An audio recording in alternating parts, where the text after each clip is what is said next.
At the outset, I would like to begin by thanking the State University of Rio de Janeiro, especially Edgar, Renata, and Elizabeth, who's not with us. I believe she's not well, for giving me and the faculty members in my center the opportunity to come to Rio.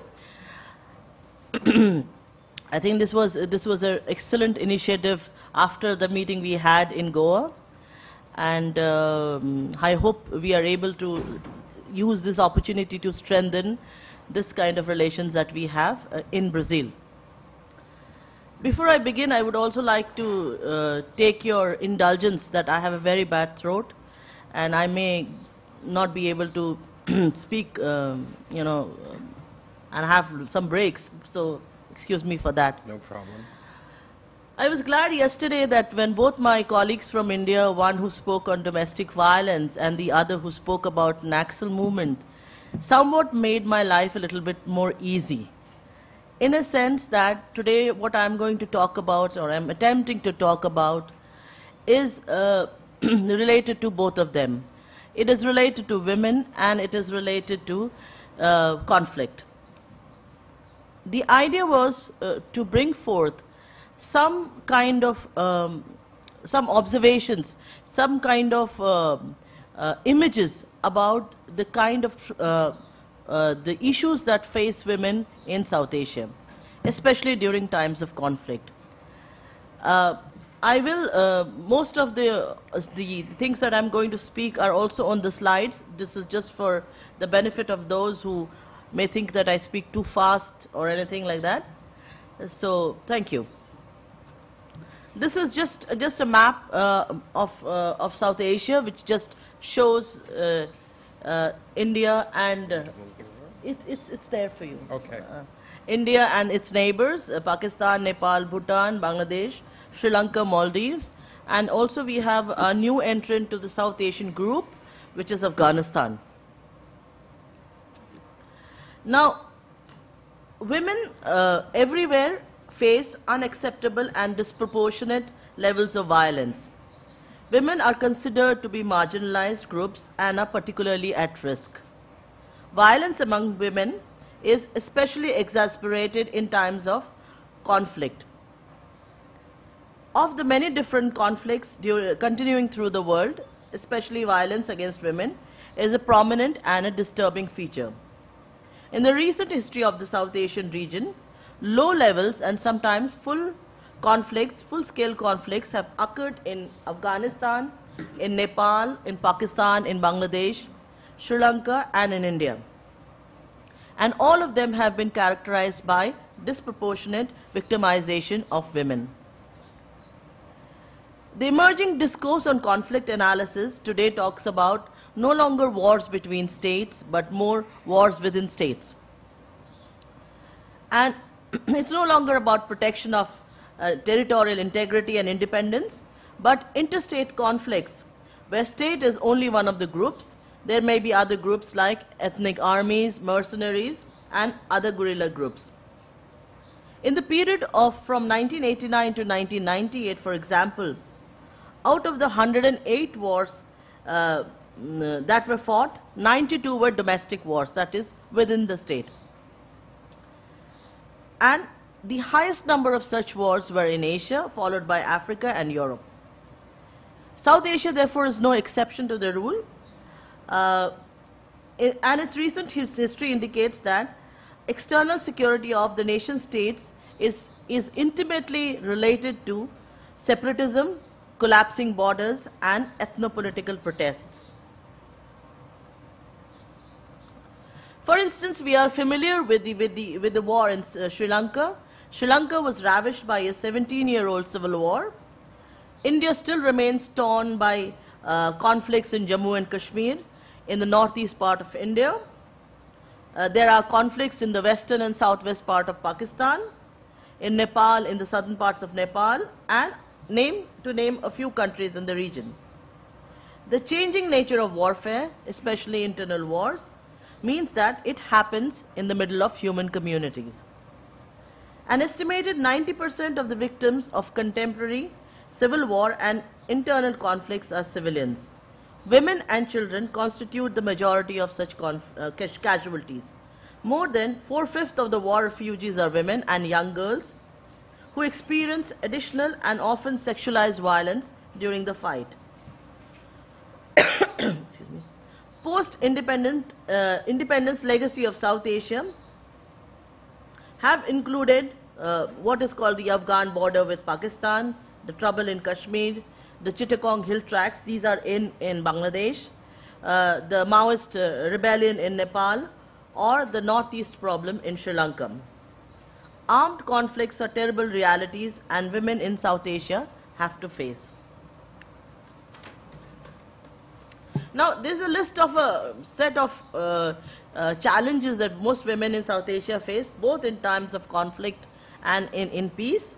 And these are trafficking in terms of weapons, in humans, in drugs, sexual and other forms of violence in conflict, especially violence amongst women, their vulnerability to diseases like HIV and AIDS and other sexually transmitted diseases, especially during times of conflict, religious fundamentalism, arms race, domestic violence, lack of financial assistance to working groups or the NGOs. When men are sent to war, women have to have the double burden during conflict and peace times. Then survival prostitution, isolation of different women groups from each other, protection needs for victims, refugees, migrants and witnesses, lack of justice for women, honor killings, women being used as religious subjects, and finally, the lack of recognition by the South Asian states. Various United Nations reports, security reports show that 90% of war casualties are civilians, and among them majority women, children and old people. Entire communities suffer from consequences of war, but women and girls are particularly affected because of the status that they are granted in the South Asian society. During the time of conflict, their bodies become markers of their religion, ethnicity, caste and gender. That is a battleground. They are raped, forced to undergo sterilization. Other forms of violence include sexual slavery, forced pregnancy and forced prostitution.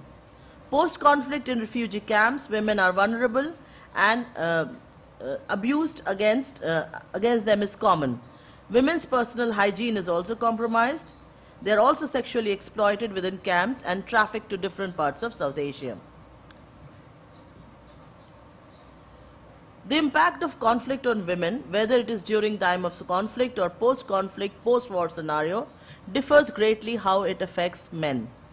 While women may have the same physical scars such as being injured or killed as men, their situations are markedly different from that of men. In most cases, women still have the primary responsibility of taking care of children and elders. These responsibilities are made even more difficult if the women are widowed. Furthermore, in majority of cases, women lack the skills and the means to fulfill their responsibilities, thus putting them in even more precarious situations.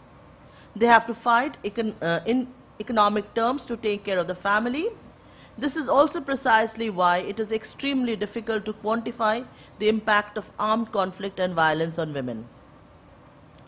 The fact that women have to operate in highly militarized areas poses additional challenges to women's day-to-day responsibilities. These challenges are increased by the cultural burdens placed on them by society. In addition to these challenges, women are also expected to be the custodians of their culture. If you take the Sri Lankan case, for example, the Sri Lankan situation in post-war Sri Lanka, the women of North and East faced significant difficulties as they were culturally bound with all the norms of their societies. Women were expected to protect not just themselves but their culture and their community, and they were expected to do so throughout by remaining quote-unquote unviolated. As women are affected in a myriad of ways, they could be victims of direct violence, especially sexual violence by armed soldiers or militants. Rape during wartime is one of the oldest crimes recognized by the Statute of International Criminal Court. However, none of the countries of South Asia have become parties to the ICC. permitting sexual violence during wartime to continue unabated in all its parts of South Asia with a sense of impunity. During wartime, 80% of the internally displaced persons, or the IDP, are women and children who also live in terrible circumstances, which includes being sexually harassed in camps by officials and inmates. There are restrictions on their freedom of movement, and once the armed conflict is over, resettlement is even a longer process.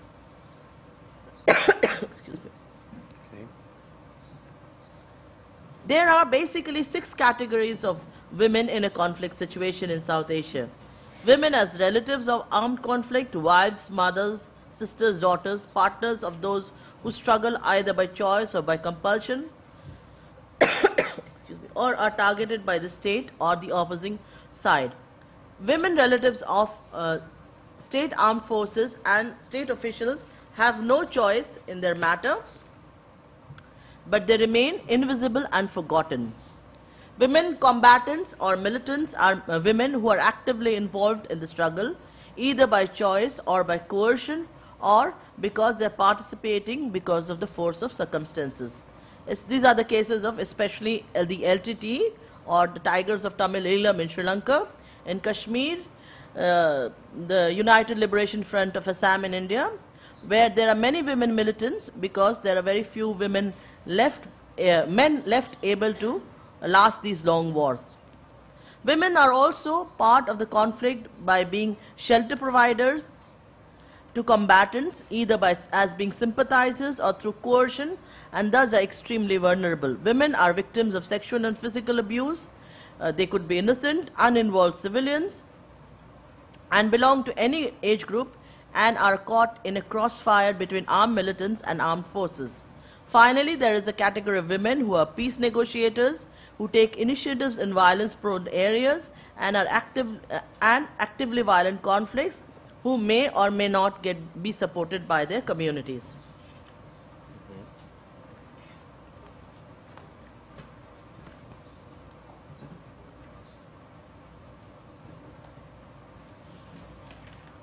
A survey of the South Asian region reveals a varied outlook and approach to women in conflict. Each conflict affects women in profoundly different ways than men. Their location, their identity, be it political, ethnic, class, play a critical role in determining the impact of conflict on women and their roles within the conflict. Women struggle to survive without the support of men during armed conflict, which forces them to take on roles and responsibilities traditionally being regarded as male. Opportunities at the local level during conflicts are often temporary and do not translate into greater participation in peace building and peacemaking at the national or the international level during the post-conflict stage. Women play a critical role in mediating peace between warring factions at the local and community levels. Failure to involve them in negotiating table is a loss in terms of skill, expanded perspectives, and legitimacy of the peace processes. Even when documenting the causes of the conflict, engendering makes women invisible among male-dominated accounts of conflict is very important. Men and women have different experiences in conflict. Always the male experiences that dominate the written narratives, the outsider analysis and mechanisms of intervention. Women's experiences have either been under or misrepresented even when they are effectively or obviously play combative roles. In the context of South Asia, there have been recent studies on the Sri Lankan Civil War, on Kashmir insurgency in the northeast, the Chakma case, and so on. The literature demonstrates that women are not intrinsically more peaceful than men. Under some circumstances, they play a key role in motivating men to fight and be prepared to die in building up the duration of the armed conflicts, while others, they act as peacemakers. They are visible symbols of changing identities, of definitions of womanhood. Relating women to security and South Asia in terms of roles that they play in society during war and peacetime is a complicated one. identifying the source, creating, inflicting, perpetrating and perpetuating insecurity on one hand, while on the other sustaining and extending a sense of security in South Asia when related to women is complicated. Women's role in armed conflict in South Asia is diverse and is one on the increase. During the wars and armed conflicts, women have played a wide variety of roles. Women's location in class, ethnic, social and other categories determine her role. Women are transmitters of militarist or peace values, and they remain symbols during conflict and representatives of state during combat when they become honorary men. In this paper, what I have tried to do is try to identify these roles that women play. And I'm going to talk about women as victims, women as relatives of those in war. Then I'm going to talk about women as combatants, then transmitters of values, then women as symbols, and finally as women as peacemakers.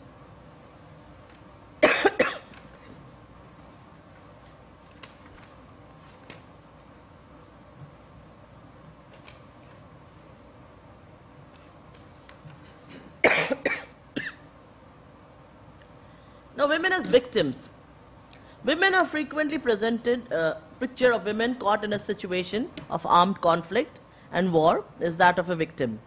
She may be located in the site of the conflict, having little to do with the conflict, or the other side she may be a relative, supporter, shelter to combatants, take up arms, refugees or negotiators of peace. Women's role as victims is given most importance during the conflict, because women continue to be seen as dependents and they are stuck in the dependency role. It in turn accelerates individual trauma and keeps women out of geopolitics or the history of the conflict. During conflicts, there are reported physical abuse of women. Many reports have identified this and brought it to the international notice, the tragedy of abuse and violation of women in these areas. Women tend to deny when they are raped because their honor is violated and family and community shuns them. A report from Nepal brought forth that family and society hides incidents of rape since victims are shunned in society. It is also clear that states and societies do little to address their trauma or problem, and women are left to deal with this trauma alone.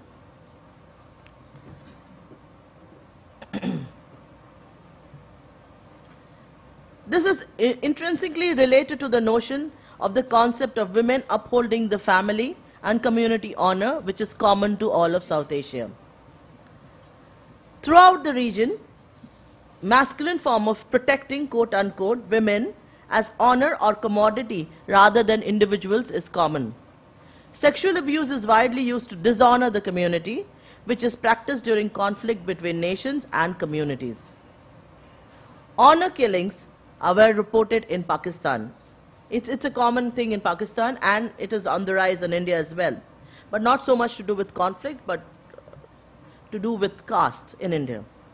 Human rights groups show that there are very little in common. Human rights and feminist movements are working to convince the international community that rape is a war crime and it's a hidden weapon of war.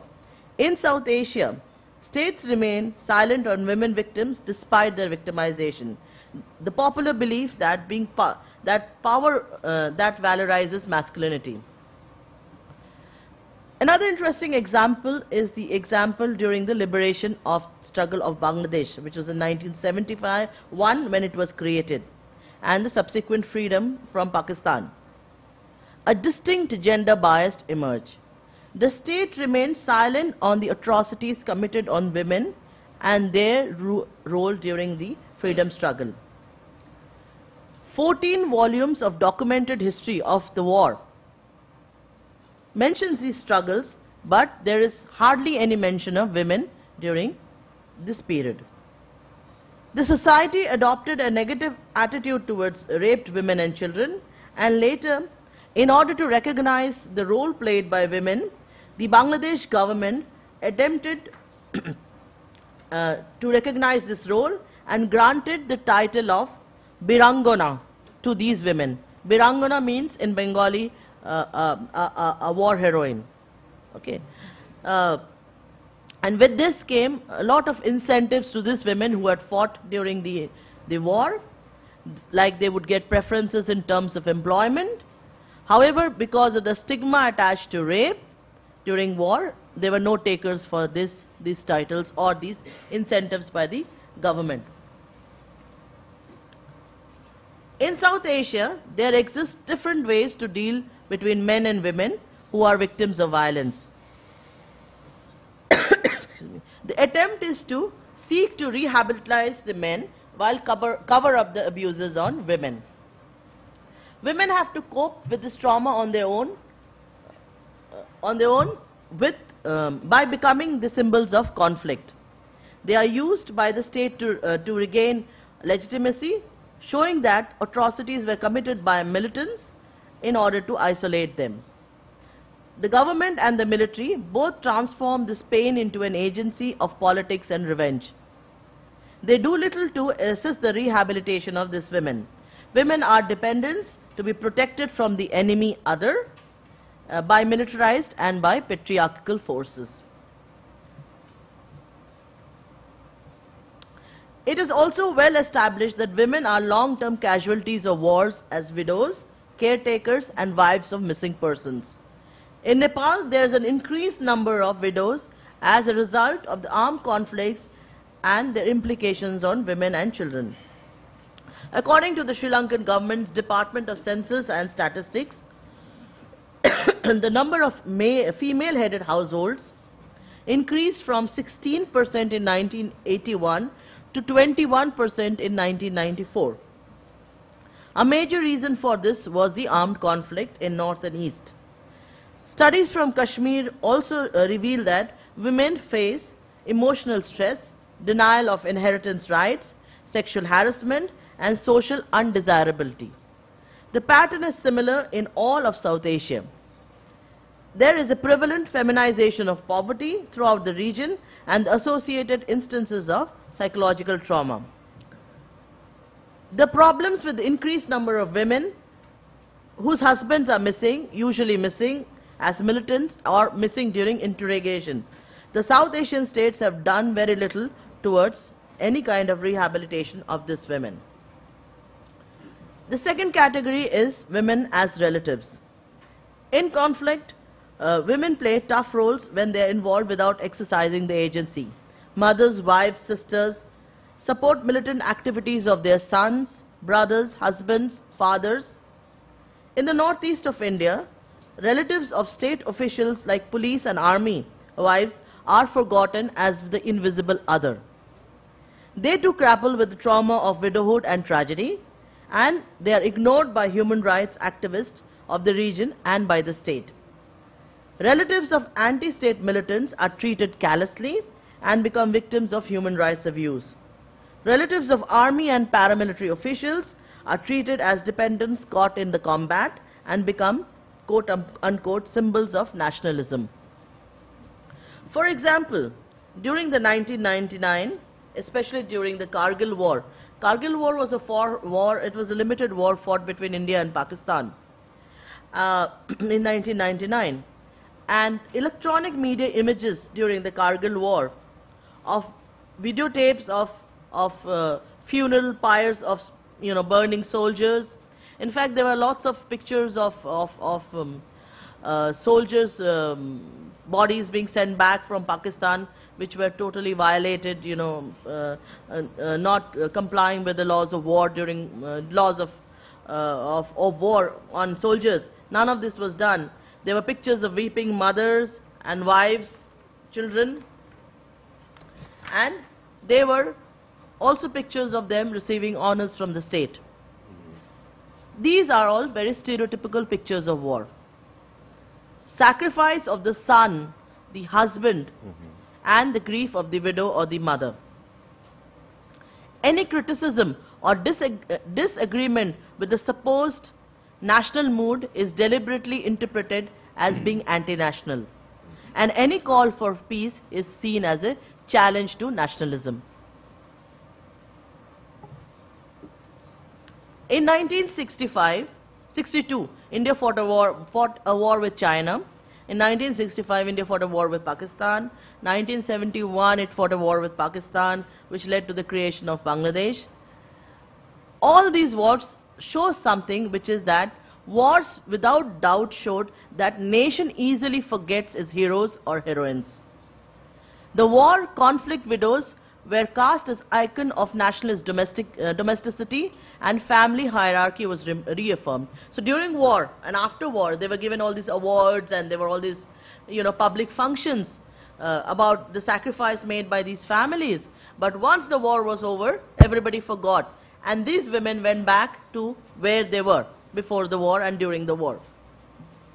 It is also common use of martyrdom and tales of sacrifice of young widows for the mobilization of young men in armed forces, especially seen in the Indian Army, which recruits a large part of its armed forces from the state of Punjab and Haryana.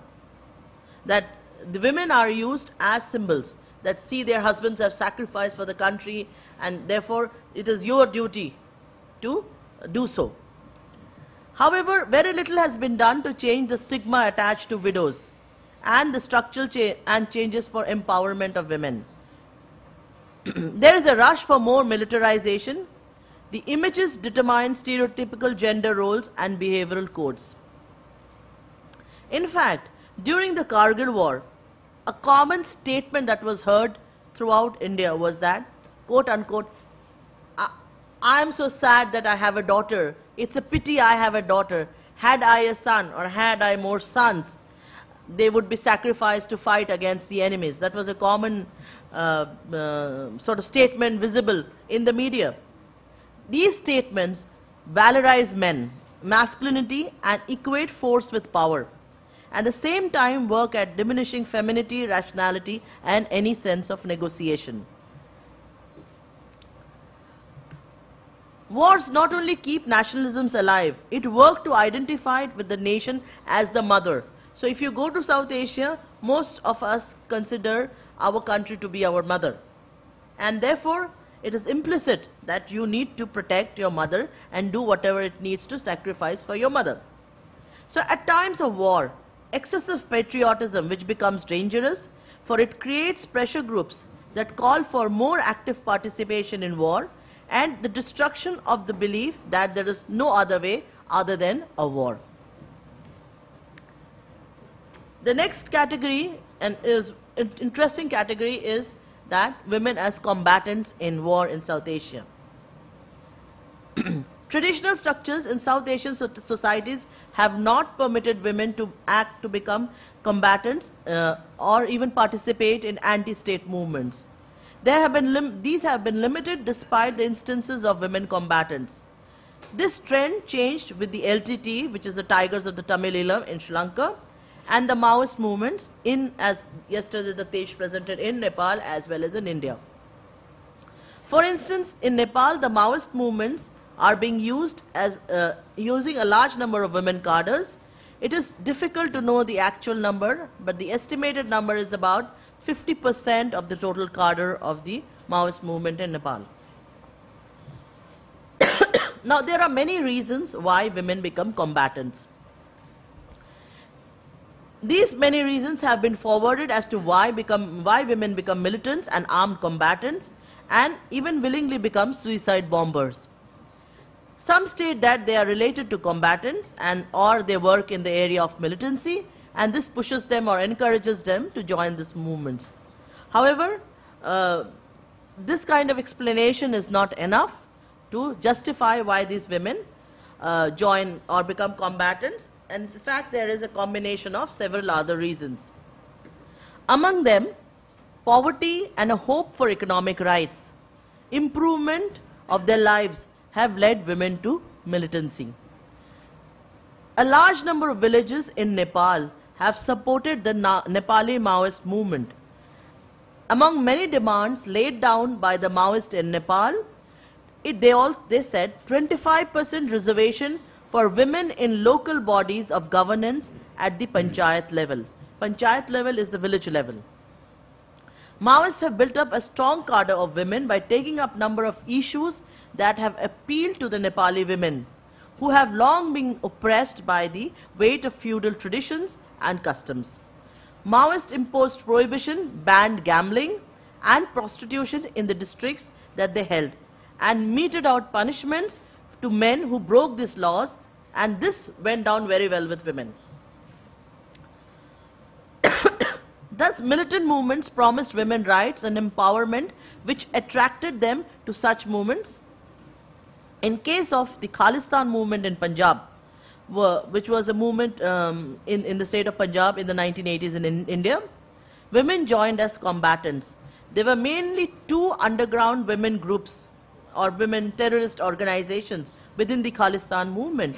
One was the Mai Bhago regiment, which was headed by a lady called Bhag Kaur, and the other one was the women's wing of the Khalistan Commando Force, headed by another woman called Gurbinder Kaur. Both these functioned in militarist manner, and women added to their names the word general.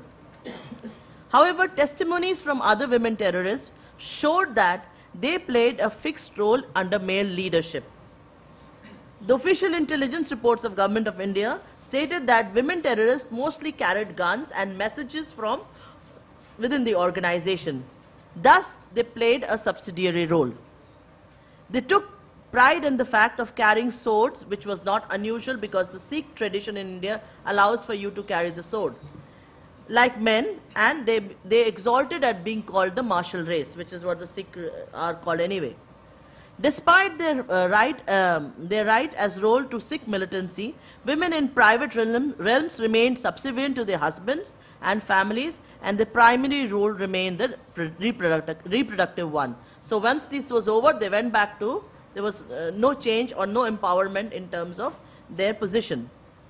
Role of women combatants have varied in South Asian conflicts. In Kashmir, women organizations that defend extremist positions existed, but women are not represented by all these militant, existing militant political organizations. So they're not representing all women in Kashmir. The organizations based on jihad and Islamic law excludes women from public sphere and advocate that their right is, the women's right is behind the veil.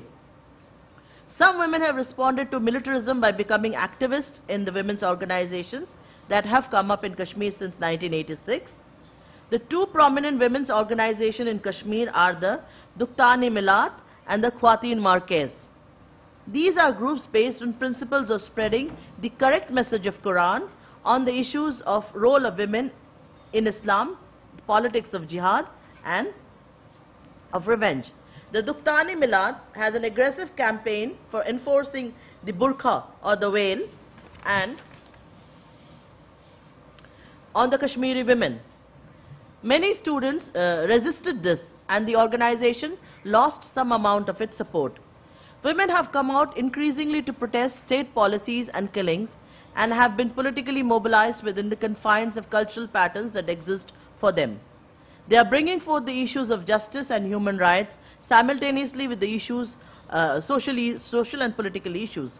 However, they do not take up the leadership roles and are not likely to have any presence or representation in peace talks when they are being held. Women combatants have are important symbols and gun fodder for militants. The women see the gun as something that gives them liberation. The Sri Lankan conflict, for example, with the LTTE, women combatants were used by the LTTE as romantic figures defending the nation to draw women to the conflict. Half of LTTE force engaged in militancy consists of women cadres. 1/3 of the Black Tigers, the Tigers suicide unit, the LTTE suicide unit was composed of women. I mean, I don't know how many of you are aware, but including the assassination of one of the former Prime Ministers of India, Rajiv Gandhi, he was killed by one of these suicide missions, which actually included the woman who was responsible for his death, called Dhanu. LTTE poets, the poets that support the LTTE, like Bharti, Vanati, and Kasturi, have glorified suicide killings, encouraging Tamil women to see suicide killings as the highest form of sacrifice for the nation, that is, a sacred duty. Extensive rituals were cultivated, including having a coveted last meal with the LTT Supremo, that is Prabhakaran, before embarking on such suicide missions. Women soldiers are shown to have achieved liberation, and they were called as quote-unquote freedom birds. This is to signify that they escaped dying and being raped by the Sinhala soldiers, that is the Sinhalese soldiers in Sri Lanka. And also it represented that you face this army with a weapon. The young women cadres were also known for their harsh treatment of not only ethnic and the gender other, that is the Sinhala males, but also the LTT, non-LTT women, especially women from rival militarist organizations. Some 200 Tamil women who were in LTT prisons in the mid-1990s were known to have suffered brutal treatment in the hands of the Tiger women. LTT used symbolism that women had to fight to redeem and retrieve their honor. Feminist writers in Sri Lanka called these combatants, these women, as masculinized virgin warrior. In reality, they remained subservient and supplementary to the LTT men.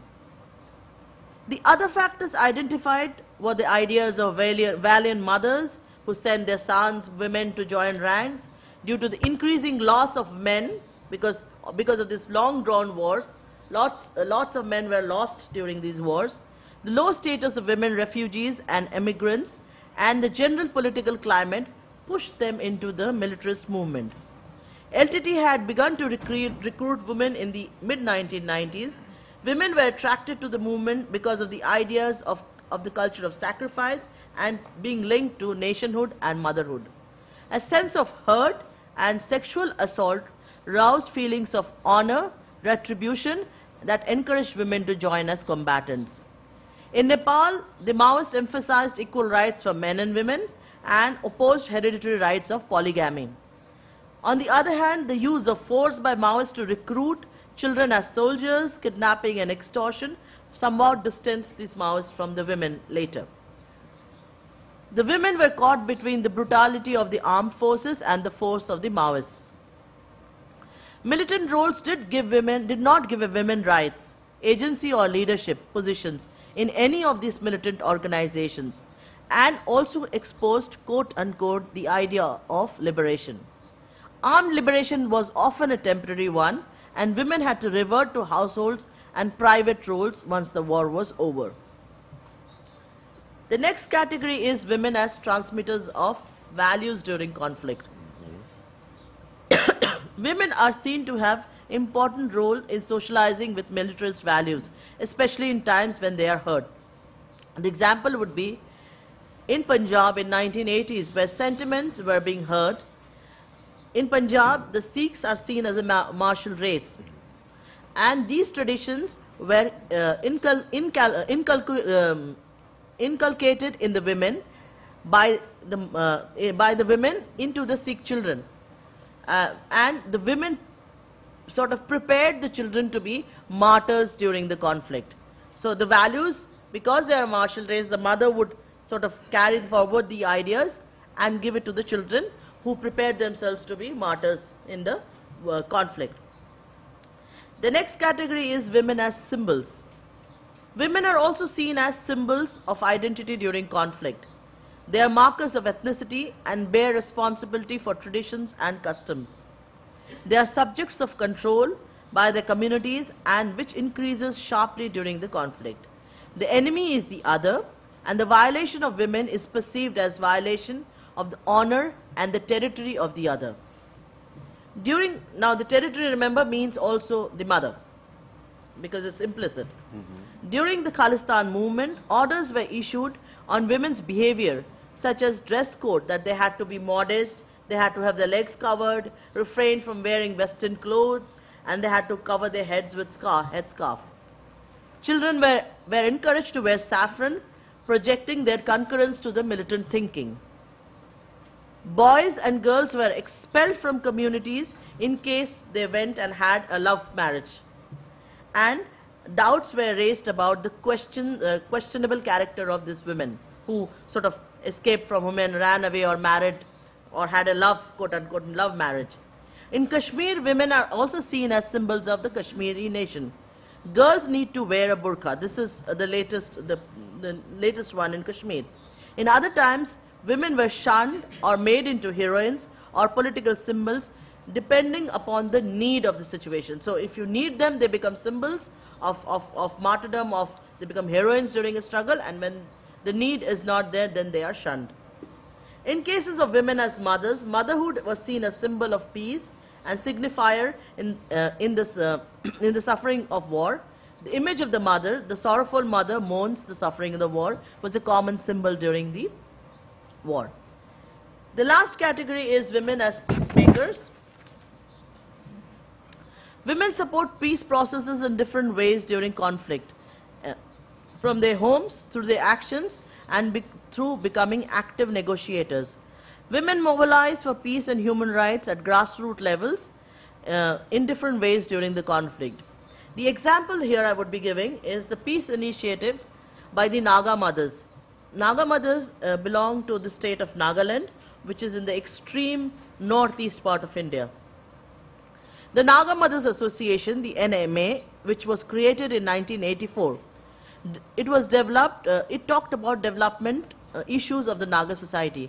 Yesterday, if you remember, Datesh was mentioning in the map that there were these different issues that India had, and one of them is the problem in the northeast. Northeast, there are all the Nagaland, Mizoram, Manipur, Meghalaya, all of them have had problems with the Indian state, and there are a different set of problems, not what say the terrorists are talking about, more in terms of identity, in terms of recognition, autonomy, etc.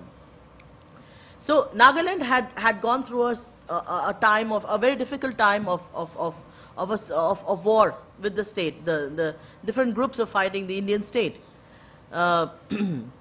So the Naga Mothers Association talked about development issues of the Naga society.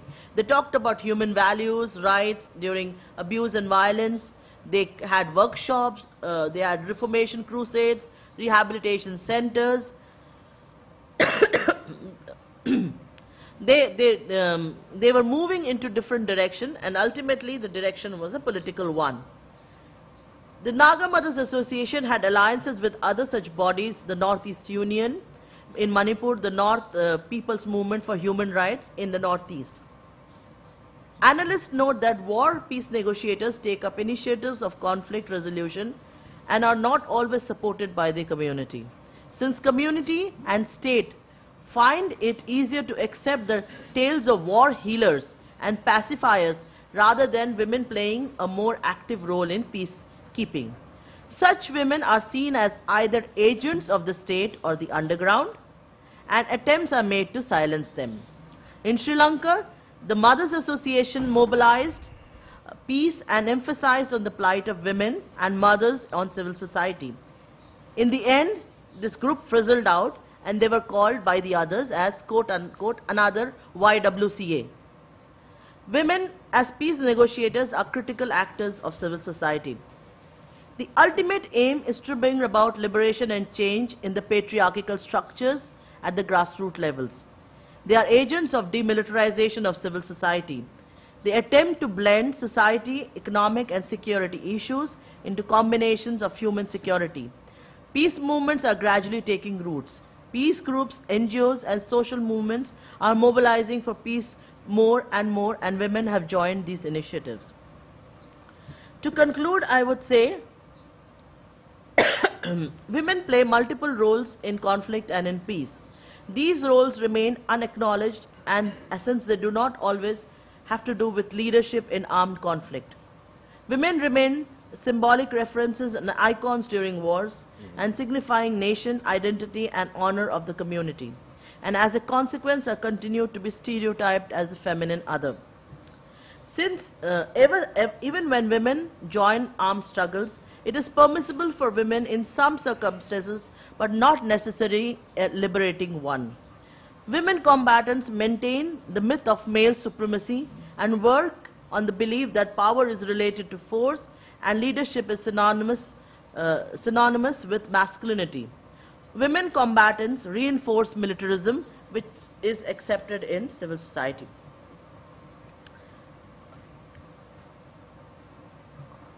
Women join armed combatants at their own will. They believe it gains them an agency in doing so, and they do not remain as helpless as those around them or their mothers who have suffered in silence. Pain of women can get easily transformed into militancy, and women become supporters of militant groups after encounters. Women in South Asia have common predicaments and common tales of suffering. Their position vis-à-vis the society at large is probably the most difficult one. Despite such challenges, women are making efforts to be heard, whether it is in times of conflict or in post-conflict scenarios, or even when it is to do with internally displaced people. The change within South Asia is rather slow and gradual.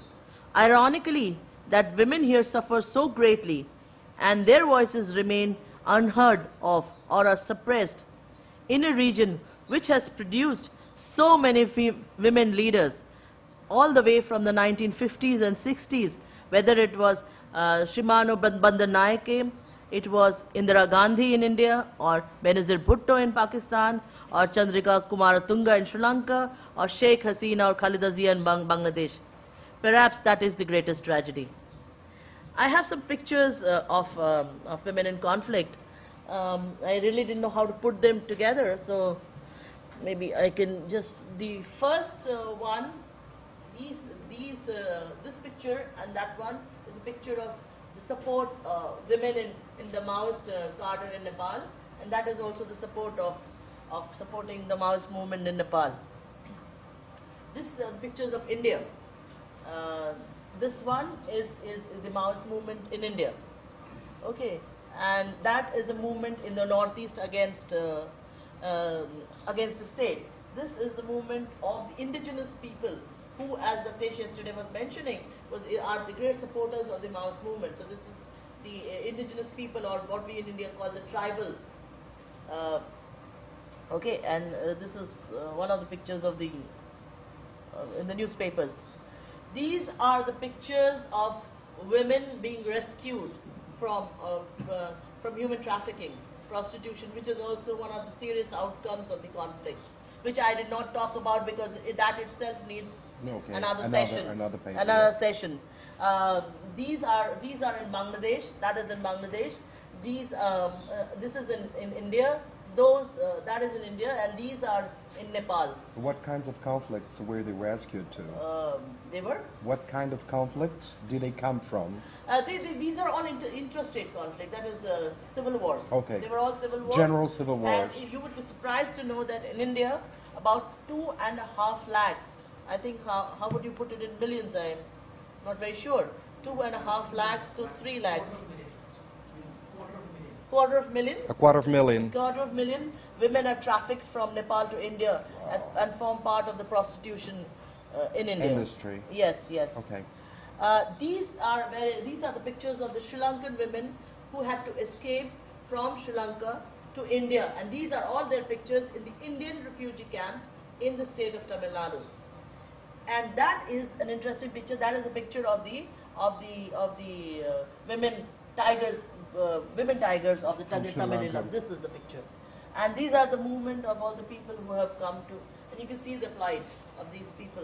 Do you have anyone from the Khalista movement? No. I actually did not get a picture. I was trying very hard. You just picked up Yes, from the net, perhaps. Yes, and these are pictures of in Pakistan of women, and Pakistan is very well known for what is known as the honor killings, and that is if a woman is violated or you know, you just if somebody goes out of the family, they are just killed, and it's because women are symbols of honor of the family and community. Yeah, thank you. Okay.